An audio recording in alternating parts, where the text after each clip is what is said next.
তার প্রতিবাদে আমরা ওয়াকআউট করছি। তাহলে আমরা এই প্রস্তাব প্রত্যাখ্যান করছি। সংসদের প্রথম অধিবেশন থেকেই চলে আসছে এবং আজকে যে প্রস্তাব উপস্থাপন করা হয়েছে এটি প্রথম অধিবেশনেই মাননীয় স্বরাষ্ট্রমন্ত্রী উপস্থাপন করেছিলেন। সেই দিনই আমরা আমাদের অবস্থান স্পষ্ট ব্যক্ত করেছি।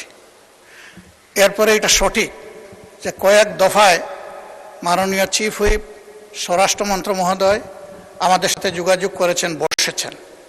আমরা আমাদের অবস্থান স্পষ্ট করেছি। আমরা কখনো বলি নাই যে আমরা নাম দেব সদস্যদের। আমরা কনসেপচুয়ালি এটাকে অ্যাকসেপ্ট করি নাই। আমরা বলেছি আমরা জাতির কাছে ওয়াদাবদ্ধ, যেমন ওয়াদাবদ্ধ ছিল বর্তমান সরকারি দল। আমরা নির্বাচনের আগে সবাই বলেছি গণভোটে হা বলুন, হা ভোট বিজয়ী হলে আমরা গণভোট বাস্তবায়ন করব, এর রায় বাস্তবায়ন করব। এবং এরই প্রেক্ষিতে আমরা দুইটা শপথ নিয়েছি, একটা সংসদ সদস্য হিসাবে আর একটা সংস্কার পরিষদের সদস্য হিসাবে।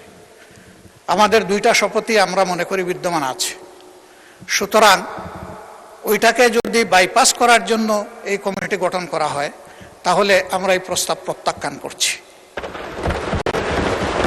আমরা আমাদের আগের অবস্থানেই আছি।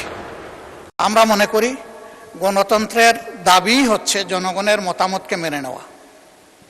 সেই মতামত 70%-এর কাছাকাছি জনগণের মতামত। এই মতামত যদি এইভাবে 68.6%, এই মতামত যদি এইভাবে অবলীলায় শেষ হয়ে যায় তাহলে ভবিষ্যতে গণতান্ত্রিক এই পদ্ধতির উপর জনগণ আস্থা হারাবে না, শুধু বিদ্রোহী হয়ে উঠবে। আমরা মনে করি যে জনগণের এই অভিপ্রায় মতামতকে কোনোভাবেই অগ্রাহ্য অপমান করা উচিত হবে না। এই জন্যে তাদের প্রতি সম্মান রেখেই আমরা শুধু এই কমিটিতে অংশগ্রহণ করব না এটাই নয়, বরঞ্চ এই পর্বটা আমরা যেহেতু জনগণের রায়কে সম্মান করা হচ্ছে না তার প্রতিবাদে আমরা ওয়াকআউট করছি। ধন্যবাদ মাননীয় স্পিকার।